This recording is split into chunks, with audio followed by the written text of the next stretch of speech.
Manik Saha, main council महोदय, पुष्पस्तबक এবং সন্ধি দিয়ে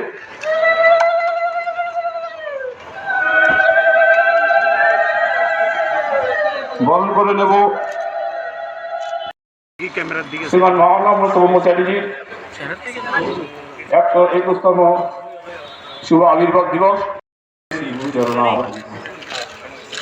বন্দে বুদ্ধ শিবার একজন পঞ্চদশ মাননীয় প্রফেসর ডক্টর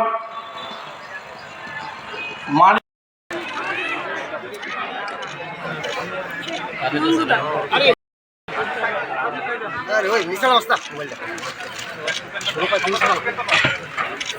কুপন আছে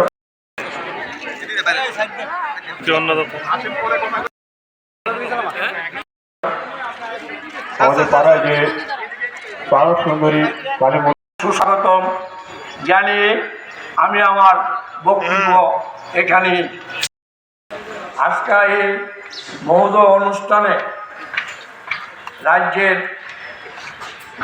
ডক্টর মানিক শাহ আমাদের মঞ্চের মধ্যে পেয়েছি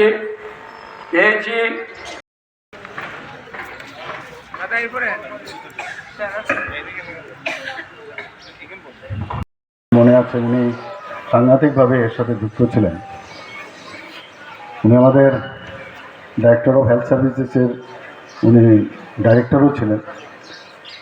তো মাঝে মাঝে ওনার সাথে কথা হতো।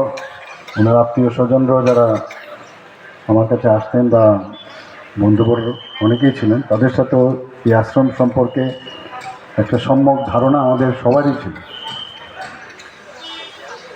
এবং এই ধরনের যে সেবামূলক কাজ সত্যিই এটা একটা সবসময় একটা দৃষ্টান্ত সমাজের মধ্যে ওনারা স্থাপন করেন। এবং আমরা সবাই জানি যে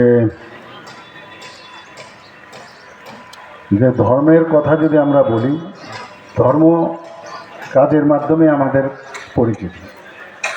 এবং এই ধর্মের আরেকটা যে বিষয় সেটা হচ্ছে যে সমাজের মধ্যে যে অধর্মের বা বিভিন্ন অসামাজিক যে চিন্তাভাবনা থাকে, নিজেরও থাকে, সেটাকে দূর করে সামাজিক চিন্তাধারায় যদি আমরা কাজ করি, সেটা হচ্ছে আসল ধর্মের ইতিবৃত্তান্ত।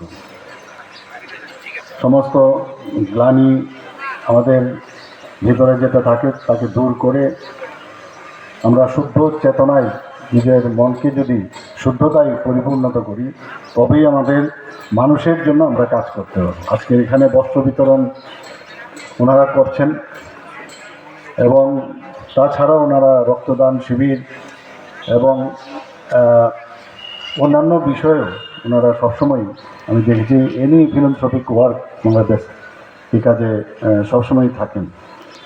এবং আমরা জানি যে মহানামব্রত ব্রহ্মচারীর যে আদর্শ শিক্ষাকে পাথেয় করে মানবতার যে সেবা কার্য, সেটা এই সেবক সংঘের মাধ্যমে ওনারা সবসময় তুলে ধরেন।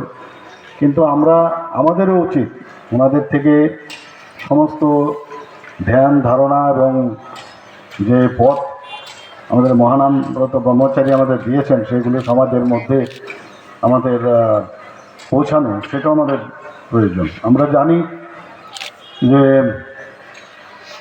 বিশ্ব যে ধর্ম সভা হয়েছিল আমাদের চিকাগোতে, বিবেকানন্দজির পরে দ্বিতীয় ভারতীয় যিনি, ওনাকে আমন্ত্রণ করা হয়েছিল এই বিশ্ব যে ধর্ম মহাসভা, সেখানে উনি এত সুন্দরভাবে ওনার বক্তব্য রেখেছিলেন। শুধু তাই নয়, ওনার যে চিন্তাধারা এবং আমাদের সনাতন ধর্মকে নিয়ে উনি বিভিন্ন জায়গায় ওনাকে ডাকা হতো এবং সেখানে ভারতবর্ষকে মানে এমন এক স্তরে উনি আধ্যাত্মিক চেতনার মাধ্যমে সমস্ত পৃথিবীর কাছে উনি তুলে ধরেছেন।